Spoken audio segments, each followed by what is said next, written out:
అధ్యక్ష, నేను ఎవరినైనా ఎమ్మెల్సీ చేయాలన్నా, నేను ఎవరినైనా రాజ్యసభకు ఎంపీకి పంపించాలన్నా నా దగ్గర ఇంతమంది శాసనసభ్యులు ఉన్నారు. నేను కోరుకున్నవాడిని పంపించగలుగుతా, ఎమ్మెల్సీకి కానీ రాజ్యసభకు కానీ. నేను కోరుకున్నవాడిని. నేను ఎవరి దగ్గరకో పోయి ఎవరినో పోయి బతిమలాడి ఎవరినో పోయి చేయడానికి ఎవరి దగ్గరకో పోవాల్సిన పని నాకు అంతకన్నా లేదు. అది ఎవడో తెలియని వ్యక్తి, ఆ మనిషి ఎవడో నాకు తెలియదు. మీరు మాట్లాడేది ఇంకా నయం. రేవంత్ రెడ్డిని కూడా నేనే పంపించినాను. రేవంత్ రెడ్డికి కూడా డబ్బులు నేనే ఇచ్చాను. ఆ వీడియో టేపుల్లో మాట్లాడింది నేనే, ఆ ఆడియో టేపుల్లో కూడా మాట్లాడింది నేనే, ఆ లంచం ఇచ్చేదానికి ప్రయత్నం చేసింది నేనే అని చెప్పి నా మీద మళ్ళీ చెప్పాల. ఆడికైనా సంతోషం,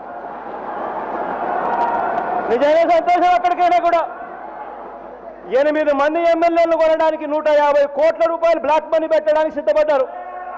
22 సార్లు ఛార్జ్ షీట్లో పేరు రాశారు. ఫోరెన్సిక్ రిపోర్ట్లు ఉన్నాయి, అవి కూడా ఛార్జ్ షీట్లో ఉన్నాయి, గమనించుకోండి. అయినా కూడా ఈ టాపిక్ ఎందుకు వస్తూ ఉందనంటే, ఇవన్నీ ఉన్నాయి కాబట్టి కేసుల నుంచి తప్పించుకునే దానికోసమే ఇవాళ ప్రత్యేక హోదాను పణంగా పెట్టి మోడీ గారి ముందు సాష్టాంగపడ్డారు ఇదే చంద్రబాబు నాయుడు గారు అని చెప్పడానికి ఈ టాపిక్ తీసుకొచ్చినాను. అయ్యా, ఇక్కడ ఒకరు చెప్పాలి, ఆ రోజు నా మీద కూడా కేసులు పెట్టారు. ఆ రోజు ఇదే చంద్రబాబు నాయుడు గారు, కాంగ్రెస్ పార్టీ ఇద్దరు కలిసి నా మీద కూడా కేసులు పెట్టారు. అయ్యా, నా మీద కూడా కేసులు పెట్టినప్పుడు కూడా